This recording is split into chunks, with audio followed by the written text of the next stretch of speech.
خواتین میرے آج کے مہمان ہیں شبر رضا رضوی، ایڈوکیٹ جنرل پنجاب رہے، لاہور ہائی کورٹ کے جج رہے۔ 2007 میں مشرف کے دور میں پی سی او کے تحت حلف اٹھایا۔ 18 مئی 2011 کو ایک فیصلے کے ذریعے انہیں اس عہدے سے ہٹا دیا گیا۔ آئیے ان سے بات کرتے ہیں۔ سر آپ کیسے ہیں؟ اللہ کا شکر ہے، آپ ٹھیک ہیں؟ سر کیا آپ بتا سکتے ہیں کہ وکلا تحریک کے حتمی بینیفیشری کون تھے؟ حتمی دیکھیں، وکلا تحریک کو اس کے کئی فیزز ہیں۔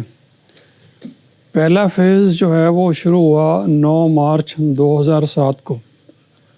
اس کی ریزن یہ تھی کہ میری ریسرچ کے مطابق افتخار چودھری صاحب نے خود بہت انسسٹ کیا کہ وہ ایمرجنسی ہے ان کو اور وہ پریزیڈنٹ کو ملنا چاہتے ہیں۔ وہ میٹنگ پریزیڈنٹ کو قائل کیا گیا۔ پریزیڈنٹ کراچی جا رہے تھے، کوئی نیوی کی وہ ایکسرسائز تھی۔ وہ آئے اور انہوں نے بظاہر ایک پشاور کے ہائی کورٹ تھے جہاں زیب رحیم، ان کے خلاف انہوں نے ایک ریفرنس بنایا ہوا تھا کہ جی میں نے یہ آپ کو دینا ہے، اور انہوں نے بڑی گڑبڑ کی۔ تو اس پہ جو وہاں پہ جنرل صاحب کے یا پریزیڈنٹ صاحب کے جو ساتھی تھے، انہوں نے ایک ریفرنس پہلے سے تیار کیا ہوا تھا۔ انہوں نے کہا جی یہ چودھری صاحب کے خلاف بھی ایک ریفرنس ہے۔ تو پریزیڈنٹ کو یہ قائل کیا گیا تھا کہ جی 2 منٹ کی بات ہے۔ یہ وہ 2 منٹ کی بات ہے جس کی پھر فوٹیج لیک ہوگی؟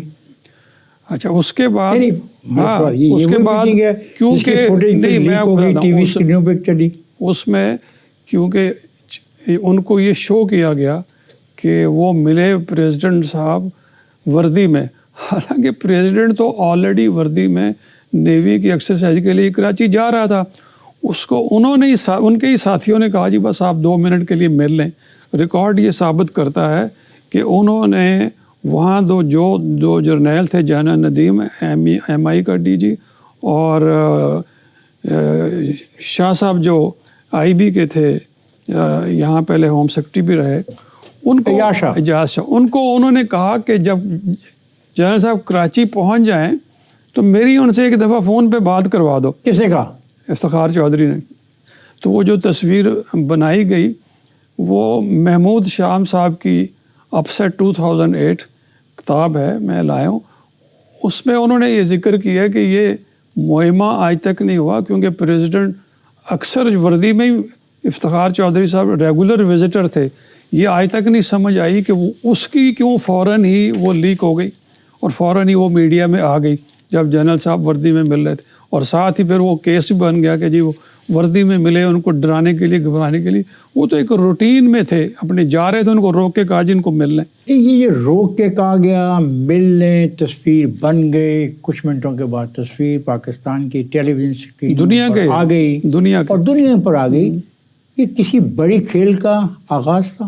جی ہاں، یہ محمود شام صاحب یہ کہتے ہیں کہ آپ کیا کہتے ہیں؟ میری بھی جو ریسرچ ہے اس کے مطابق یہ پہلے سے ہی پلان تھا۔ نہ پریزیڈنٹ ان کو ملنا چاہتے تھے، نہ پریزیڈنٹ کے شیڈیول میں ان کی میٹنگ تھی۔ یہ ایک ان کے قریبی ساتھیوں کی طرف سے ٹھوس کی گئی۔ آپ وکلا تحریک کے حوالے سے اپنے آپ کو ایک گواہ کے طور پر تو سمجھتے ہیں کہ you are a witness to what was happening. ہاں، ظاہر ہے کہ میں اس وقت سروس میں تھا۔ کیا مشرف کا یہ موقف درست ہے کہ افتخار چودھری نے مس کنڈکٹ کیا تھا؟ جو ریکارڈ ان کو پیش کیا گیا، جو کہ ظاہر ہے کہ اس سے پہلے میرے نالج میں نہیں ہے کہ ان کے ساتھ ڈسکس کیا گیا۔ کیا یہ حقیقت ہے؟ اور اس میں پھر مشرف نے اپنے ایک بعد میں انٹرویو میں کہا کہ جو سپریم جوڈیشل کونسل ہے یہ ایک آئینی ادارہ ہے، اس کو سپریم کورٹ کو چاہیے تھا کہ اس کا کانسٹیٹیوشنل فنکشن تھا کہ جو الزامات لگائے گئے کہ اس کو انویسٹیگیٹ تو کرتے، اس کو فنکشن ہی نہیں کرنے دیا گیا، اور حمدے صاحب کی ججمنٹ سے وہ کویش کر دیا گیا۔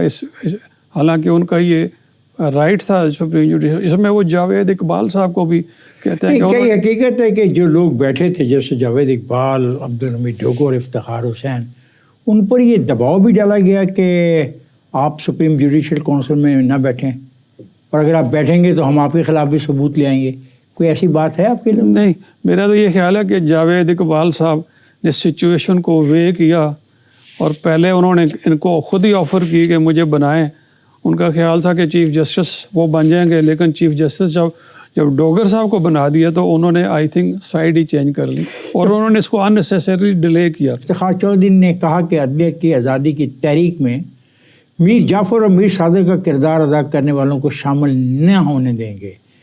آپ کے خیال میں کون میر جعفر تھا اور کون اگر میر صادق پی سی او تھا؟ کے تحت اوتھ لینی میر جعفر اور میر صادق ہے تو افتخار چودھری نے بلوچستان ہائی کورٹ کے طور پر بھی لی, سپریم کورٹ کے جج میں 2000 میں بھی لی اور 1999 میں بھی لی. تو یہ کام وہ 2 دفعہ کر چکے. اور غالباً LFO کو بھی قانونی قرار دیا. ہاں. لوگ ججز حلف لینے سے انکاری ہو جائیں تو پھر کون آپ کو آ کر تو سوال یہ ہے کہ جو کام وہ خود کرتے رہے, اور ایک مزیدار ہے اس میں کسی نے انٹرویو کیا اور کہا کہ جی آپ نے تو یہ اوتھ لی تھی, اس کی جسٹیفیکیشن بڑی انٹرسٹنگ انہوں نے لی. انہوں نے کہا کہ میں نے لی تھی اوتھ پی سی او کے تحت کیونکہ میں نے کیلکولیٹ کیا ہوا تھا کہ میں ایک دن چیف جسٹس بنوں گا. عدلیہ کی آزادی کا نعرہ لگا کہ کیا عدلیہ کو ہر قسم کے آئینی احتساب سے بالاتر رکھنا تھا؟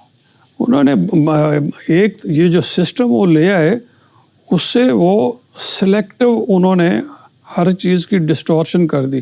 For example Sindh high court versus federation of Pakistan جس کے تحت ایمرجنسی کو وائڈ کیا, اس میں وہ 5 دفعہ لکھتے ہیں کہ جج کو نکالنے کا صرف ایک طریقہ ہے, وہ آرٹیکل 209 کے تحت سپریم جوڈیشل کونسل کے تحت, لیکن خود ایگزیکٹو آرڈر کے تحت ریسٹور ہوئے. انہوں نے کہا کہ ہم ایگزیکٹو آرڈر سے جو بحال ہوئے ہیں بالکل ٹھیک ہے کیونکہ ہماری جو ریموول ہے وہ 209 آرٹیکل سے ہٹ کے ہوئی تھی, لیکن خود انہوں نے 209 سے ہٹ کے لوگوں کو ہٹایا, ججز کو, جس کا میں 2007 میں 2009 میں اور 2011 میں, کیونکہ اس ججز کو صرف 209 کے تحت ہی ہٹایا جا سکتا ہے تو وہ اپنی مرضی کرتے تھے. سر یہ جو ان کے افتخار چودھری پہ الزام ہے مرسیڈیز کا ان کو شوق تھا, جہاز استعمال کرنا چاہتے تھے, بیٹے کی ملازمت کے لیے دباؤ ڈالتے تھے, 15 الزامات لگائے گئے. کیا ان کو ان الزامات کا جواب نہیں دینا چاہیے؟ دینا چاہیے تھا, اور وہ جو ان کے خلاف ریفرنس بنا تھا یہی الزام تھے, اور وہ اسی لیے محمود شام نے لکھا ہے کہ یہ ان کا کوئی ریکارڈ پہ کوئی جواب تو آنا چاہیے تھا. آپ نے بتایا کہ چھوڑ دیا رمضان صاحب نے. رمضان صاحب نے کویش کر دیا, چھوڑ دیا, یہی تو غلط کیا. نہیں میں جواب تو آ گیا, آپ جواب مانگ رہے ہیں. رمضان صاحب نے کہا نو, ایسا کوئی الزام ثابت نہیں ہوتا. تو یہ ایک کانسٹیٹیوشنل جو ادارہ تھا اس کو انہوں نے چلنے نہیں دیا. اسی ججمنٹ میں رمضان صاحب نے کہا ہے کہ اگر ایک پی این کو بھی جاب سے ہٹانا ہے تو اس کو پہلے اس کو سننا چاہیے, اس کو نوٹس دینا چاہیے, لیکن سپریم کورٹ اور ہائی کورٹ کے ججز کو ہٹا دیا تو انہوں نے کہا ان کو نوٹس دینے کی ضرورت نہیں. تو یہ تو نہیں, میں آپ یہ کہنا چاہ رہے ہو کہ جو یہ فیصلہ رمضان صاحب کا ہے, یہ سپریم جوڈیشل کونسل میں جو مقدمہ گیا انہوں نے ٹھیک گیا, انہوں نے اس کا فیصلہ سپریم جوڈیشل کونسل کو کرنا چاہیے تھا. رمضان صاحب نے وہ کر کے غلط کیا اور ایک کانسٹیٹیوشنل ادارے کو جو ہے بے وقت کر دیا, اور یہ کانسٹیٹیوشنل وائلیشن ہے. اب سوال یہ آتا ہے کہ عدلیہ کی آزادی محض پرویز مشرف کو ہٹانے کی تحریک تھی یا عدالتی اصلاحات کا نفاذ کرنے کی تحریک تھی؟ آپ یہ دیکھیں پرویز مشرف تو ہٹ گیا نا, تو اس کے بعد عدلیہ کی آزادی کے لیے یا نظام کو عدالتی نظام کے لیے کیا کیا, یہ تو آپ دکھائیں نا. کوئی ہوتا تو کوئی ریکارڈ. میں آپ سے پوچھ رہا ہوں, کچھ نہیں کیا. آپ کہتے ہیں ریفرنس کچھ لوگوں نے بنایا جو صاحب کے خلاف, اور ایک ریفرنس ان کو دکھایا گیا, تو اس کا مطلب 2 پارٹیاں ہیں اس کھیل میں. نہیں, اس میں آپ دیکھیں جو یہ موومنٹ شروع ہوئی نا, اس وقت نعرہ یہ لگایا کہ چودھری صاحب کے ساتھ یا جوڈیشری کے ساتھ یہ زیادتی ہوئی ہے کہ 9 مارچ کو جو چودھری صاحب کی بحالی کا ہوا وہ 20 جولائی کو ایک مرحلہ پورا ہو گیا. رمضان صاحب کی ججمنٹ کے ذریعے جو ریفرنس تھا وہ کویش ہو گیا اور چودھری صاحب چیف جسٹس صاحب بحال ہو گئے. اب 20 جولائی کے بعد 2 اگست سے لے کے 31 اکتوبر تک چودھری صاحب کا انٹریکشن پریزیڈنٹ اور ان کے انوائز کے ساتھ اسی طرح ہو گیا جس طرح پہلے تھے. جتنی بھی کھانے ڈنر لنچ ہوتے تھے چودھری صاحب چیف جسٹس صاحب اس میں مہمان ہوتے تھے اور ان کا حکم تھا کہ میری تصویر جو ہے وہ پریزیڈنٹ کے ساتھ آنی چاہیے, وہ آتی تھی. دوسرا فیس یہ ہوا کہ اب پرویز مشرف صاحب کیونکہ وہیں تھے, چودھری صاحب واپس آ گئے, تو اب چودھری صاحب نے پہلے یہ میسج دیا تھا پریزیڈنٹ کو کہ یہ جو آپ کے خلاف ہو رہا ہے نا کہ آپ الیکشن نہیں لڑ سکتے, ڈسکوالیفائی کرتے ہیں, آپ اپنے M N As M P As جو ٹی وی میں آتے ہیں ان کو کہیں کہ قاضی حسین احمد کا کیس ریفر کریں مجھے. ہاں وہ بھی اس میں شامل تھے, اس کا حوالہ دیں کہ یہ ایشو جو ہے. مطلب یہ آپ یہ کہنا چاہ رہے ہیں کہ چودھری صاحب نے مشرف کو کہا کہ کیوں وقت ضائع کر رہے ہو, وردی کے بارے میں میرے پاس آؤ, کیس لے کے آؤ. انہوں نے کہا کہ جو یہ کرتے ہیں نا ان کے خلاف یہ آپ ڈیفینس اپنے بندوں کو کہیں کہ پیش کریں. آپ بالکل کوالیفائی کرتے ہیں, آپ ڈسکوالیفائڈ نہیں ہیں. قاضی حسین احمد کے فیصلے کا جس میں بھی آتھر ہوں اس کا جواب دیں. اب اس کے بعد آ جاتی ہے اکتوبر کا اینڈ.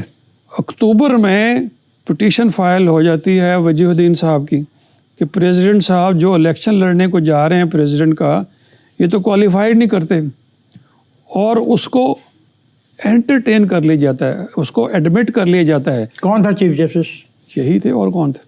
کر لیا. ہاں, ادھر یہ کہہ رہے ہیں کہ مجھے درخواست بھیجو, پہلے ادھر درخواست آ گئی تو انٹرٹین کر لیا. اب یہ وجیہ الدین صاحب کی انٹرٹین ہو گئی, تو جب ان کو کہا گیا کہ جناب آپ تو یہ مشورہ دے رہے تھے کہ کوئی ایسی چیز میں انٹرٹین نہیں کروں گا, اب آپ نے یہ انٹرٹین کر لی. ان کو کہا گیا کہ دیکھیں بینچ میں ایسا بناؤں گا کہ یہ ڈسمس ہو جائے گی. بینچ بنایا 5 کا, 2-3 دن کے بعد جو پیشی لگی 8 کا کر دیا, 8 کے بعد کر دیا 11 کو. اس سے پریزیڈنٹ ہاؤس الرٹ ہو گیا کہ یہ کیا ہو رہا ہے. اس میں جب ان کو کہا گیا, انہوں نے کہا یار میرے پہ بڑا وکلا کا پریشر ہے. 31 اکتوبر کو جو کامن فرینڈ ہے وہ ان کو ملتا ہے. کون ہے کامن فرینڈ؟ اس میں نام نہیں لکھا ہوا, اس لیے میں بھی آپ بتا دیں. مجھے نہیں پتا. اس کے بعد جو 3 اکتوبر کی جو ایمرجنسی لگی ہے, کیونکہ اگر پریزیڈنٹ نے کہا کہ اگر میرا الیکشن نہیں ہوتا, آپ کو پتہ ہے اس الیکشن کے حوالے سے این آر او میں پہلے بہت سی چیزیں ہو گئی تھی طے, جو امریکہ سے طے ہو کے آئی تھیں, جس میں سب لوگ شامل تھے کہ پرائم منسٹر بے نظیر اور پریزیڈنٹ مشرف صاحب, یہ آگے سسٹم چلے گا. این آر او اسی سسٹم کے تحت دیا.